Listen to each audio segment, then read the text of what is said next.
तो नारद जी ब्रह्मा जी से पूछ रहे हैं कि हे महाभाग, आपके मुखारविंद से मंगल कारणी भगवान की कथा सुनते सुनते मेरा मन भी नहीं भर रहा, और भगवान शिव का सारा शुभ चरित्र मुझसे कहिए। वे संपूर्ण सृष्टि के करने वाले ब्रह्मदेव, मैं सती की कीर्ति सिद्ध शिव का दिव्य चरित्र सुनना चाहता हूँ। शोभाशालिनी सती किस प्रकार दक्ष के यहाँ पुत्री के रूप में प्रकट हुई, महादेव जी से विवाह का विचार उन्होंने कैसे किया, और पूर्व काल में दक्ष के प्रति जो क्रोध होने के कारण सती ने अपने शरीर को त्यागा और चेतना प्रकाश को प्राप्त होकर के वे हिमालय की कन्या पुनः कैसे बनी, और फिर पार्वती ने उग्र तप करके कैसे भगवान भोलेनाथ जी को पुनः भी प्राप्त किया।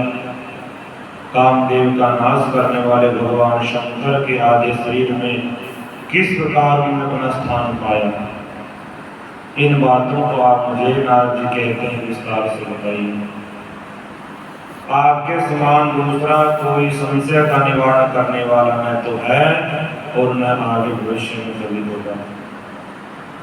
तो ब्रह्मा जी कहते नारद को कि देवी सती और भगवान शिव का शुभ यश परम पावन दिव्य तथा गोपनीयों से भी अंतत गोपनीय है, वह मैं तुम से सब बतलाता हूँ, तो ध्यान से सुनिए। गुरु शंकर भगवान की। पूर्व काल में भगवान शिव जो है निर्गुण निर्कल्प निराकार शक्ति रहित चिन्ह और सत असत के विलक्षण रूपों में प्रतिष्ठित थे। फिर भी वे प्रभु सगुण और शक्तिमान होकर के वरिष्ठ रूप को धारण करके स्थित हुए। उनके साथ भगवती उमा विराजमान थी। हे विप्रवर, वे भगवान शिव दिव्य आकृति से शोभित हो रहे थे। उनके मन में कोई विकार नहीं था और वे अपने परात्पर स्वरूप में प्रतिष्ठित थे। हे मुनिश्रेष्ठ, उनके बाएं अंग से भगवान विष्णु, दाएं अंग से ब्रह्मा और मध्य से रुद्रदेव प्रकट हुए। ब्रह्मा जी कहते हैं नारद जी से कि मैं ब्रह्मा सृष्टि का करता हुआ, भगवान विष्णु जगत का पालन करने लगे और जो रुद्र थे वो संहार का कार्य संभालने लगे। और इस प्रकार भगवान सदाशिव स्वयं भी 3 रूप धारण करके स्थित रहते हैं और उनकी आराधना करके ब्रह्मा ने देवता, असुर, मनुष्य आदि संपूर्ण जीवों की सृष्टि की।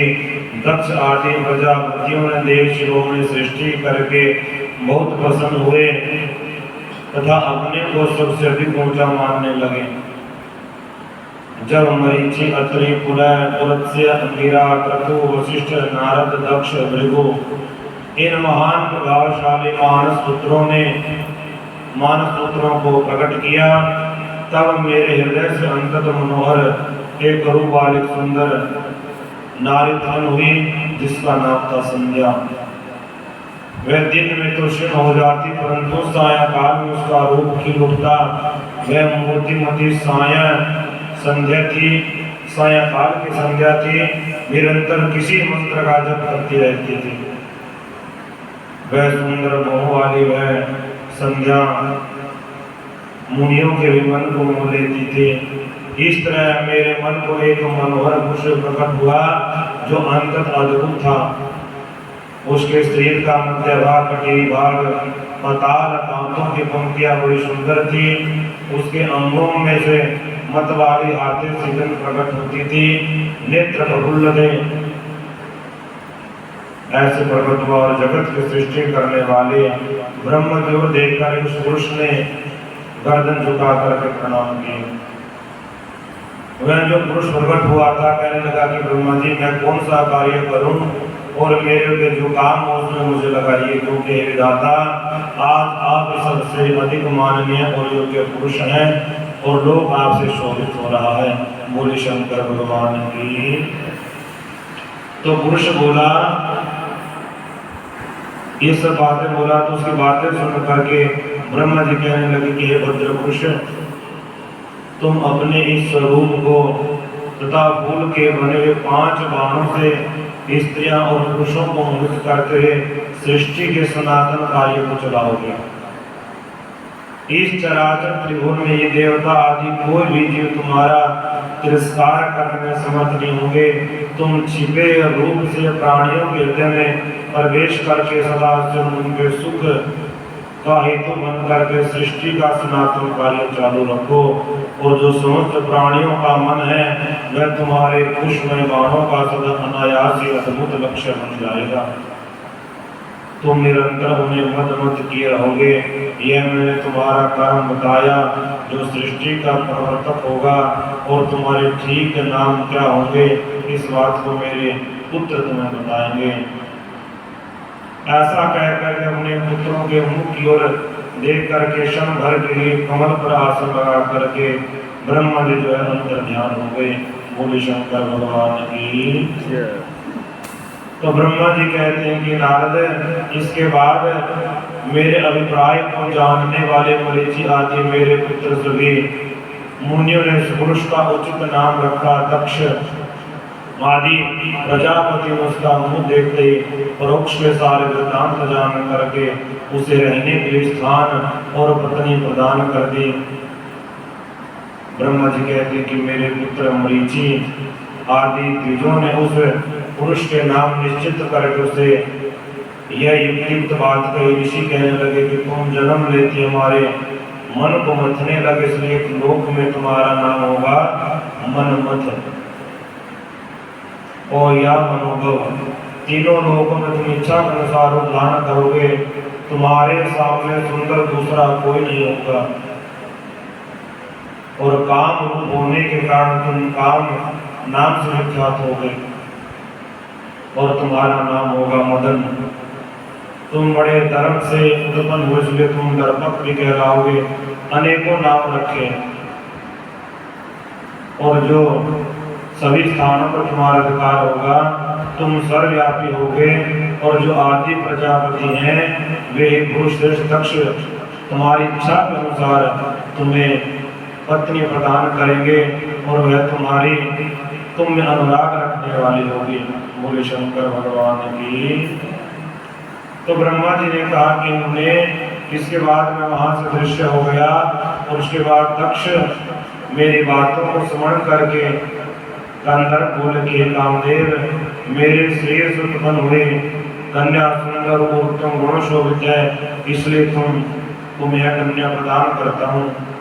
तुम इनको पत्नी रूप में स्वीकार करो। यह गुणों की दृष्टि से सर्वदा तुम्हारी योग्य है।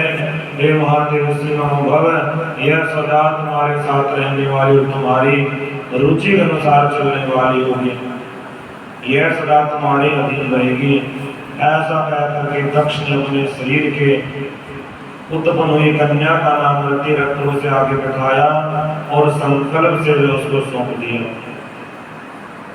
दक्ष की वह पुत्री रति जो है बड़ी सुंदर थी, उसके साथ विवाह करके कामदेव बड़ी प्रसन्नता हुई, और रति नामक सुंदर स्त्री को देख करके वह भी बड़ा प्रसन्न हुआ। दक्ष प्रजापति इस बात को सोचकर बड़े प्रसन्न थे कि मेरी पुत्री विवाह से सुखी है। इस बात को उनको बहुत सुख मिला, और कामदेव को बड़ा सुख प्राप्त हुआ। उसके सारे दुख दूर हो गए। दक्ष की वह कन्या बड़ी प्रसन्न हुई, जैसे संध्या काल में मनोहारिणी विद्युत माला के साथ मेघ शोभा पाते हैं, उसी प्रकार दोनों की जोड़ी सजने लगी। बोले शंकर भगवान की। सूत जी कहते हैं कि ब्रह्म जी का यह कथन सुन करके मुनि श्रेष्ठ नारद मन ही मन बड़े प्रसन्न हुए, और भगवान शंकर का स्मरण करके बड़े हर्ष के साथ कहने लगे कि विष्णु शिष्य महामते, आपने चंद्रमौली शिव की अद्भुत लीला कही। मैं जानना चाहता हूँ कि विवाह के बाद जब कामदेव प्रसन्नता से अपने घर को चला गया, तब दक्ष ने भी अपने घर प्रदान करके आप और आपके मानस पुत्र वे अपने धाम को चले गए, तब पितरों को उत्पन्न करने वाली ब्रह्म कुमारी संध्या कहाँ चली गई और उसने क्या किया, किसके साथ उसका विवाह हुआ, और यह संध्या का मैं चरित्र सुनना चाहता हूँ। बोले शंकर भगवान की जय। ब्रह्मा जी कहते हैं कि हमने संध्या का वह सारा शुभ चरित्र सुनिए। संध्या जो होती है जब सूर्य अस्त होते हैं, जब दोनों दिन मिल जाते हैं आपस में, तो उस समय जो वेला हो इसको संध्या कहते हैं। तो वह संध्या जो थी, संध्या का सारा शुभ चरित्र बताया कि तपस्या करके शरीर को त्याग करके मुनि श्रेष्ठ मेधातिथि की बुद्धिमती पुत्री होकर के अरुंधति के नाम से विख्यात हुई, और उस व्रत का पालन करके उस देवी ने ब्रह्मा विष्णु महेश के कहने से श्रेष्ठ व्रतधारी महात्मा वशिष्ठ को अपना पति चुन लिया, और वह सौम्य स्वरूप वाली देवी सबकी वंदनीय और सबकी पूजनीय श्रेष्ठ पतिव्रता के रूप में व्याख्यात हो गई। तो नारद जी कहने लगे कि पिताश्री, संध्या ने कैसे, किस लिए और कहाँ तक किया, किस प्रकार शरीर त्यागा, मेधातिथि की पुत्री हुई, ब्रह्मा विष्णु शिव इन तीनों देवताओं के बताए हुए श्रेष्ठ व्रतधारी महात्मा वशिष्ठ को उसने कैसे किस तरह अपना पति बनाया, यह मैं सब विस्तार से सुनना चाहती हूँ।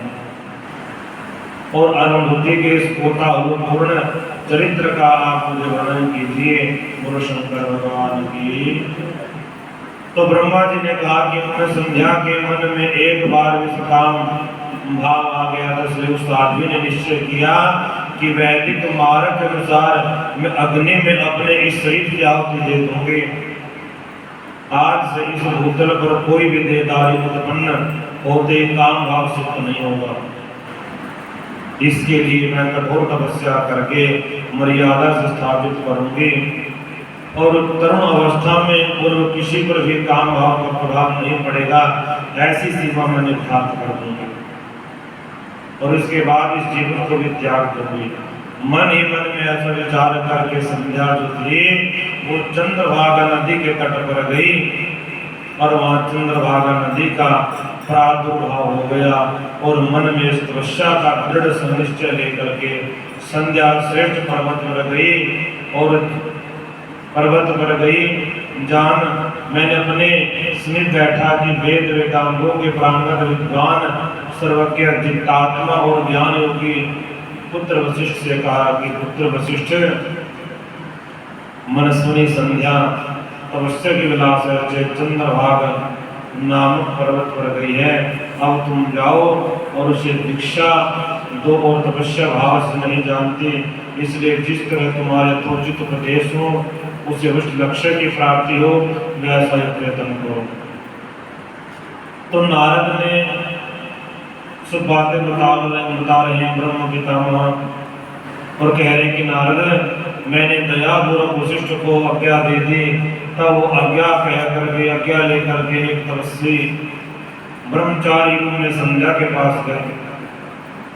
चंद्रभागा पर्वत के एक देव सरोवर में है जो जल से युक्त है, और उसके तट पर संध्या पर दृष्टि पड़ी तो कमलों के प्रकाशित होने वाले उस सरोवर के तट पर बैठी हुई संध्या भी उसी तरह शोभित हो रहा था जैसे प्रदोष काल में चंद्रमा। और उस प्रकार पर्वत के शिखर से दक्षिण समुद्र की ओर जाती चंद्रभागा नदी का उन्होंने दर्शन किया। गंगा हिमालय से निकल करके समुद्र की ओर जाती है, उसी प्रकार चंद्रभागा पश्चिम शिखर का भेदन करके वह नदी समुद्र की ओर जा रही थी। और उस चंद्रभागा पर्वत पर सरोवर के किनारे बैठे संध्या को देख करके वशिष्ठ ने कहा कि हे बंदे, तुम इस निर्जन पर्वत पर किस लिए आए हो और किसी की पुत्री हो, तुम यहाँ क्या करने का विचार है, मैं सुनना चाहता हूँ। यदि छिपाने की कोई बात हो तो मत बताना। महात्मा वशिष्ठ की बात सुनकर के संध्या ने कहा, वह अपने तेज से प्रकाशित हो रही थी। संध्या कहने लगी कि ब्रह्मा जी की पुत्री हो, मेरा नाम संध्या है और मैं तपस्या करने के लिए वन में आई हूँ। यदि मुझे उपदेश देना चाहते हो तो आपको कि जान पड़े तो मुझे तपस्या की विधि बताइए कि कैसे तपस्या करनी चाहिए। दूसरी कोई भी गोपनीय कोई छुपाने की बात नहीं है। मैं तपस्या के भाव को उसके करने के लिए नियम को बिना जाने तपोवन में आ गई। मैं नहीं जानती कैसे तपस्या होती है, बिना विचार के वन में चली आई, इसलिए चिंता से मैं सूख जा रही हूँ। मेरा हृदय काम रहा है, मैं क्या करूँ, घर जाऊं या तप करूं। तो संध्या की बात सुन करके ब्रह्मवेताओं में श्रेष्ठ वशिष्ठ जी ने, जो स्वयं सारे कार्य के ज्ञाता हैं, उसने दूसरी कोई बात नहीं पूछी और मन ही मन में तपस्या का निश्चय करके कर चुकी थी, उसके लिए उद्यमशील था। तो वशिष्ठ जी ने कहा कि हे देवी, जो सबसे महान उत्कृष्ट तेज है, जो उत्तम और महान तप है, जो सबके परम आराध्य परमात्मा है, उन भगवान शंभु को तुम हृदय में धारण करो, जो अकेले ही धर्म अर्थ काम और मोक्ष आदि के कारण है। उन त्रिलोकी के आगे सृष्टा आदित्य पुरुषोत्तम शिव का भजन करो। आगे बताए जाने वाले मंत्र से देवेश्वर शंभु की आराधना करो, तुम्हें सब कुछ मिल जाएगा, इसमें संशय नहीं है। और ओम नमः शंकराय ओम नमः शंकराय ओम, इस मंत्र का तुम जप करो। मौन होकर तपस्या आरंभ करो। जो नियम बताता हूँ उसे सुनो। पहले तो तुम मौन रह करके स्नान करना, महादेव जी की पूजा करनी होगी। पहले 2 बार छठे समय में तुम केवल जल का हार करोगी, तीसरी बार छठा समय आए केवल व्रत करो। इस तरह तपस्या छठे काल में जलाहार और उपवास की क्रिया होती रहेगी। संध्या तुम इस प्रकार की जाने वाली मौन तपस्या ब्रह्मचार्य का फल देने वाली तथा संपूर्ण अभिष्ट मनोरथ को पूर्ण करने वाली होती है। यह सत्य है, इसमें संशय नहीं है। और अपने चित्त में ऐसा शुभ उद्देश्य लेकर के इच्छा अनुसार शंकर जी का चिंतन करो, और वे प्रसन्न होने पर तुम्हें अवश्य अभिष्ट फल प्रदान करेंगे। इस तरह संध्या ने तपस्या करने की विधि और उपदेश दे करके मुनि श्रेष्ठ वशिष्ठ जो है वहां से विदा ले, वहीं पर अंतर ध्यान हो गए। बोले शंकर भगवान की। ब्रह्मा जी कहते हैं कि मेरे पुत्रों में श्रेष्ठ महाप्राज्ञ नारद तपस्या के नियम का उपदेश दें। तब वशिष्ठ जी अपने घर चले गए और तब के उस विधान को समझकर संध्या मन ही मन बड़ी प्रसन्न हुई। फिर तो वह सानंद मन से तपस्वी के योग्य वेश बना करके लोहित सरोवर के तट पर ही तपस्या करने लगी। और वशिष्ठ जी ने तपस्या के लिए जिस मंत्र को साधन बताया था, उसी से उत्तम भक्ति भाव के साथ भगवान शंकर की आराधना करने लगी। उसने भगवान शिव में अपने मन को लगा लिया और अपने मन को एकाग्र करके बड़ी भारी तपस्या करने लगी। ओम नमः शंकराय ओम मंत्र का जप करने लगे। और ब्रह्मा जी बतला रहे उस तपस्या में लगे, उसको 4 युग बीत गए। तब भगवान शिव की तपस्या से संतुष्ट होकर बड़े प्रसन्न हुए। बाहर भीतर आकाश अपने रूप का दर्शन करा करके जिस रूप का वह चिंतन करती थी, उसी रूप में उसकी आंखों के सामने भगवान भोलेनाथ प्रकट हो गए। और उसने अपने मन में जिनका चिंतन किया था, उन्हीं प्रभु शंकर को अपने सामने खड़ा देख करके वे आनंद से निमग्न हो गए। बोले शंकर भगवान की। और भगवान का मुखारविंद बड़ा प्रसन्न दिखाई देता था। उनके स्वरूप में शांति बरस रही थी। वैसा ऐसा भयभीत होकर के सोचने लगी कि मैं भगवान शंकर से क्या कहूँ, किस तरह की स्तुति करूं। इसी चिंता में पड़कर अपने दोनों नेत्र बंद कर लिए और नेत्र बंद कर लेने पर भगवान शिव ने हृदय में प्रवेश करके उसे दिव्य ज्ञान प्राप्त कर दिया। उसको दिव्य दृष्टि दे दी तो संध्या कहने लगे कि जो निराकार और परम ज्ञान गम्य है, जो न तो स्थूल है, न सूक्ष्म है, न उच्च है, उनके स्वरूप का मैं चिंतन करती हूँ। बड़े सुंदर शब्दों में संध्या ने भगवान शंकर जी की स्तुति की। तो भगवान महादेव ने कहा कि संध्या, मैं तुम्हारी इस उत्तम तपस्या से बहुत प्रसन्न हूँ और शुद्ध बुद्धि वाली है देवी, तुम्हारी इस स्तुति से मैं बड़ा संतोष मुझे मिला है और इस समय अपनी इच्छा के अनुसार कोई वर मांग ले, जिस वर से तुम्हें कोई प्रयोजन हो, जो तुम्हारे मन में हो उसे मैं अवश्य प्रदान करूंगा। तुम कल्याण हो और मैं तुम्हारे व्रत नियम से बहुत प्रसन्न हूँ। प्रसन्नचित्त महादेव का वचन सुन करके अंततः हर्ष से भरी संध्या ने बार बार प्रणाम किया। कहने लगी कि महादेव, यदि आप मुझे वर देना चाहते हैं, यदि मैं वर पाने के योग्य हूँ, पाप से शुद्ध हो गई हूँ, आप मेरी तपस्या से प्रसन्न है, मेरा मांगा और पहला वर सफल करें। बोले कि इस आकाश में, पृथ्वी में, किसी भी स्थान पर जो भी प्राणी है, वे सब के सब जब जब जन्म लेते ही काम भाव से युक्त न हो, उनके अंदर किसी प्रकार की दुर्वृत्ति, उनकी बुद्धि भ्रष्ट न हो, मेरी सकाम दृष्टि कहीं न पड़े और जो मेरे पति हो वे अंतर से सुहृद हो और पति के अतिरिक्त कोई भी पुरुष मुझे सकाम भाव से न देखे। निष्पाप संध्या को सुनकर भगवान बड़े प्रसन्न हुए। देवी संध्या, तुमने जो वर मांगा वही तुम्हारी तपस्या से संतुष्ट होकर के मैंने तुम्हें दे दिया। और भगवान ने उसको वर दे दिया। प्राणियों के जीवन में 4 अवस्थाएं होती हैं। कौन सी? पहली तो होती है शिशु अवस्था, दूसरी होती है कुमार अवस्था, तीसरी होती है यौवन अवस्था और चौथी होती है वृद्ध अवस्था। जो मानव के जीवन में तीसरी अवस्था होती है, वह प्राप्त होने पर यह देहधारी जीव काम भाव से युक्त होंगे। कहीं कहीं दूसरी अवस्था में अंतिम भाग में प्राणी सकाम हो जाएंगे। तुम्हारी तपस्या के प्रभाव से मैंने जगत में सकाम भाव को दे यह मर्यादा स्थापित कर दी, जिससे देहधारी जीव जन्म लेती काम सख्त न हो। तुम इस लोक में वैसे दिव्य सती भाव को प्राप्त करो जैसा तीनों लोकों में दूसरे किसी स्त्री के लिए संभव नहीं है।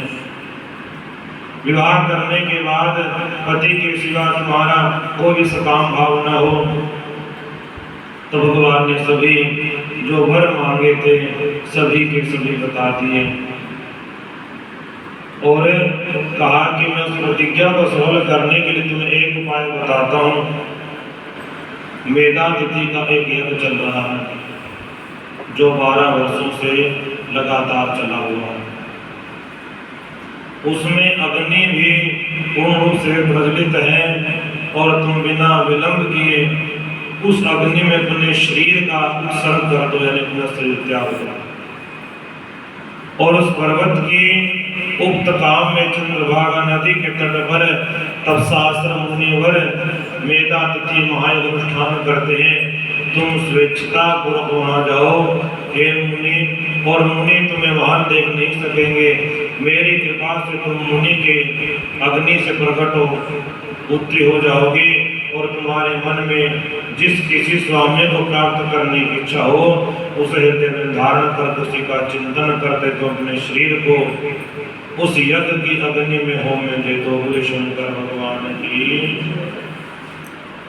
जब भगवान शंकर जी कह रहे हैं संध्या को कि जब तुम इस पर्वत पर 4 युगों के लिए कठोर तपस्या कर रही थी, उन्हीं दिनों में एक चतुर्युगी सतयुग बीत जाने पर त्रेता युग के प्रथम भाग में प्रजापति दक्ष बहुत सी कन्याएं हुई और उन्हीं में अपनी उस सुशीला कन्या का यथा योग्य वरों के साथ विवाह कर दिया।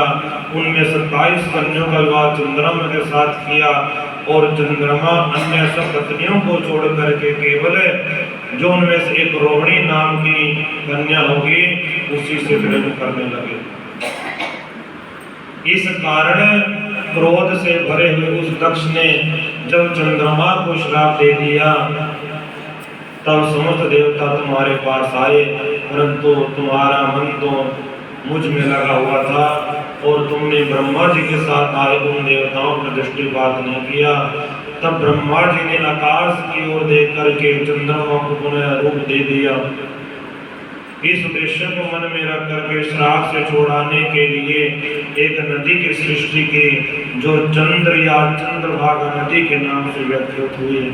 और चंद्रभागा के प्रादुर्भाव में महर्षि वेदातिथि उपस्थित हुए और तपस्या के द्वारा उनकी समानता करने वाला कोई नहीं हुआ, न होगा और न है। तो उन महर्षि ने महान विधि विधान के साथ दीर्घ काल तक चलने वाले ज्योतिष होम नामक यज्ञ का आरंभ कर दिया। उसमें अग्निदेव पूर्ण रूप से प्रज्वलित हो रहे हैं। उसी आग में तुम अपने शरीर को डाल दो, जो परम पवित्र हो जाओ। ऐसा करने से इस समय तुम्हारी में प्रतिज्ञा पूर्ण हो जाएगी। इस प्रकार संध्या उसके हित का उपदेश दे करके देवादिदेव महादेव शिव वहां से उनका ध्यान हो गए। बोले शंकर भगवान की जय। तो आगे ब्रह्मा जी कहते हैं कि नारद जब वर दे करके भगवान शंकर ध्यान वहां से चले गए, तब संध्या उस स्थान पर गई जहां पर मुनि वेदातिथि यज्ञ कर रहे थे। तो भगवान शंकर की कृपा से किसी ने वहां पर नहीं देखा। उसने उस तेजस्वी ब्रह्मचारी का स्मरण किया जिसने उसके लिए तपस्या की विधि का उपदेश दिया था। पूर्व काल में महर्षि वशिष्ठ ने मुझे परमेष्टि को अज्ञा से तेजस्वी ब्रह्मचारी का वेश धारण करके उसे तपस्या करने के लिए उपयोगी नियमों का उपदेश दिया था। तो संध्या अपने को तपस्या का उपदेश देने वाले उन्हीं ब्रह्मचारी ब्राह्मण को वशिष्ठ को पति रूप में मन में रख करके उस महायज्ञ में प्रज्वलित अग्नि के समीप गई और उसमें भगवान शंकर की कृपा से मुनियों ने उसे नहीं देखा। तो ब्रह्मा जी की वह पुत्री बड़े हर्ष के साथ उस अग्नि में प्रवेश हो गई। उसका सारा शरीर तत्काल दग्ध हो गया और उस अलक्षित गंध उसके शरीर की जो सुगंध थी चारों ओर फैल गई। अग्नि ने भगवान शंकर की आज्ञा से उसके सोने जैसे शरीर को जला करके शुद्ध कर दिया और सूर्य मंडल में पहुंचा दिया।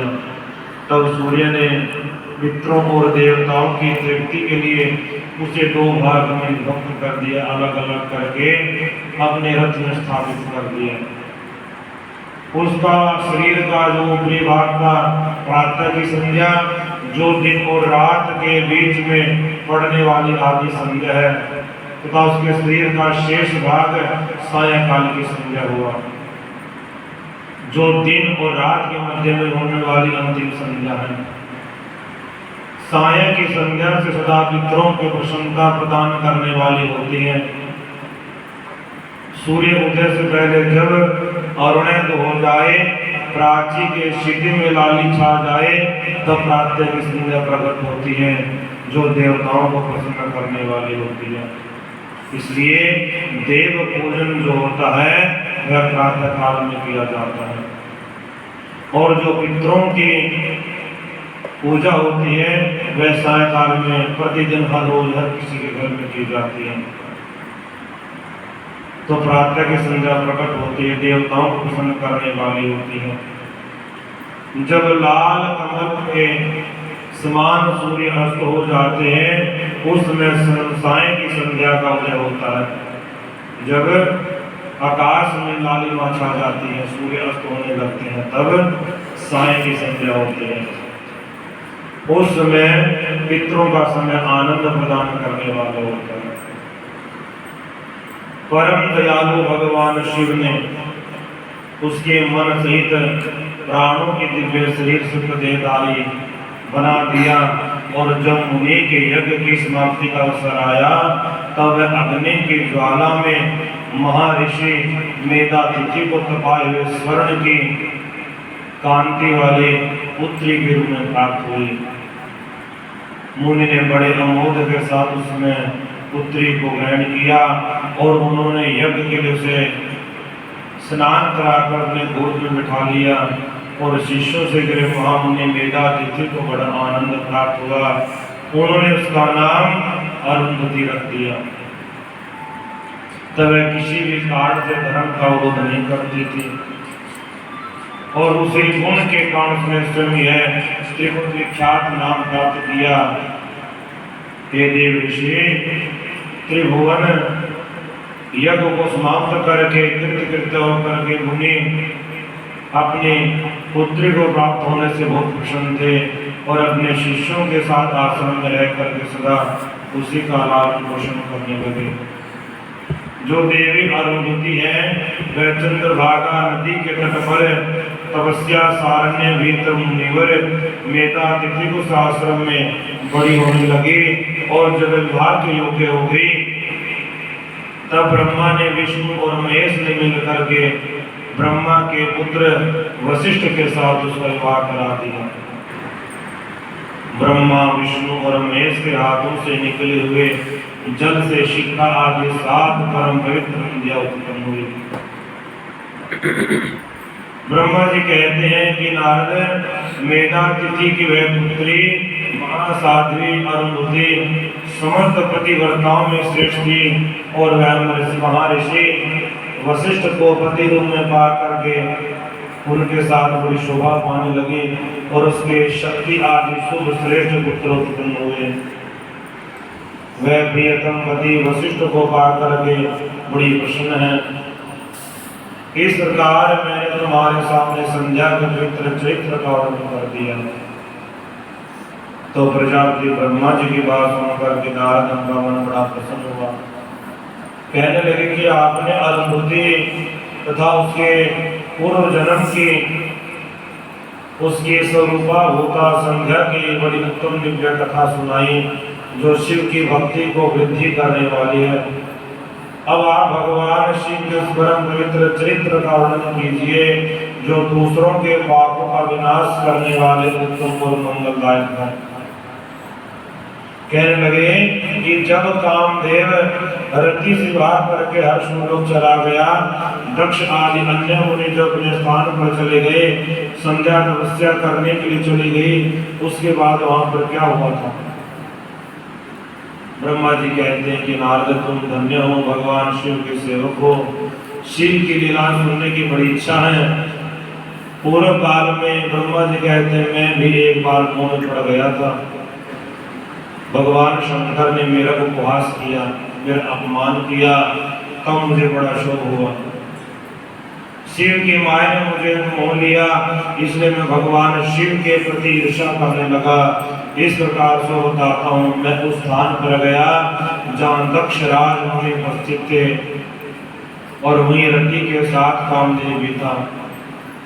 उसमें मैंने बड़ी प्रसन्नता के साथ दक्ष का दूसरे पुत्रों को संबोधित करके अपनी बात जैसे प्रारंभ किया कहना। उस समय मैं शिव की माया से पूर्ण रूप से मोहिता। मैंने कहा कि पुत्र तुम्हें ऐसा वेदन करना चाहिए जिससे महादेव किसी भी स्त्री का पाणी ग्रहण स्वीकार करें। इसके बाद मैंने भगवान शिव को मोहित करने का भार कामदेव को दे दिया। कामदेव ने मेरी आज्ञा मान करके कहा प्रभु शिव जी को मोहित करने के लिए किसी नारी की सृष्टि कीजिए। यह सुनकर के मैं चिंता में पड़ गया। मेरे श्वास राशि पुष्पों से भूत बसंत का प्रादुर्भाव हुआ। बसंत और मया नील ये 2 पुरुष प्रकट हुए। दोनों ने मदन के सहायक हुए और इनके साथ कामदेव ने वामदेव को मोहने की बार-बार चेष्टा की, परंतु उसको सफलता नहीं मिली।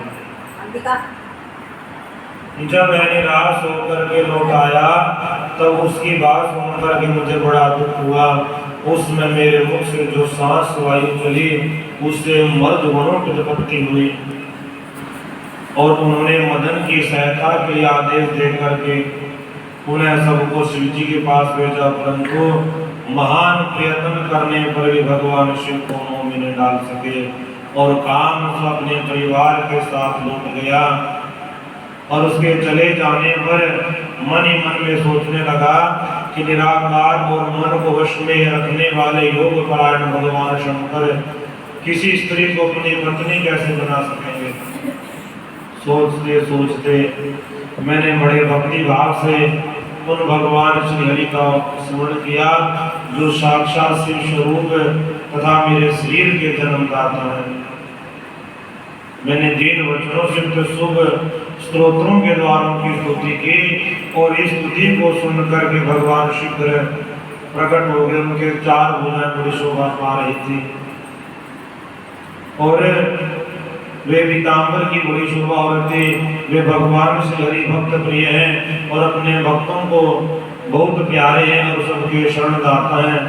उन श्री हरि को उस रूप में देख करके मेरे नेत्रों से अश्रुधारा बहने लगी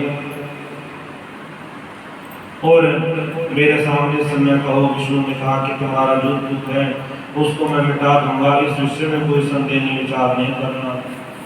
तब ब्रह्मा जी ने सारा प्रसंग सुनाकर कहा कि केशव, यदि भगवान शिव किसी तरह पत्नी ग्रहण से करें तो मैं सुखी हो जाऊंगा और मेरे अंतःकरण का सारा दुख दूर हो जाएगा, इसी के लिए आपकी शरण में आया हूं।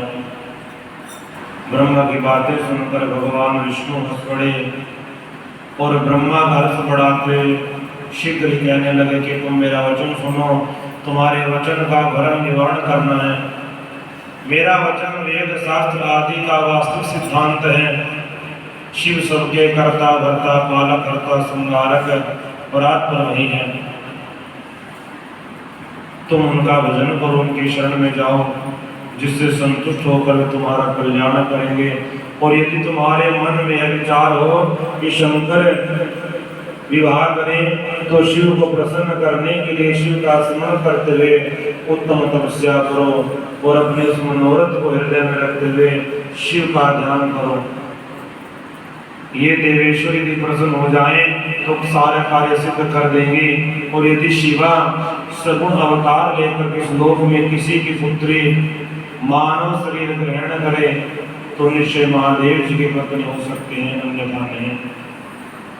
तुम दक्ष को आज्ञा दो और भगवान शिव के लिए पत्नी को उत्पादन करने के निमित्त भक्ति भाव से प्रयत्न पूर्वक तपस्या करें। शिवा और शिव दोनों भक्त के अधीन जानना चाहिए। निर्गुण परम ब्रह्म होते हुए स्वेच्छा से सगुण हो जाते हैं।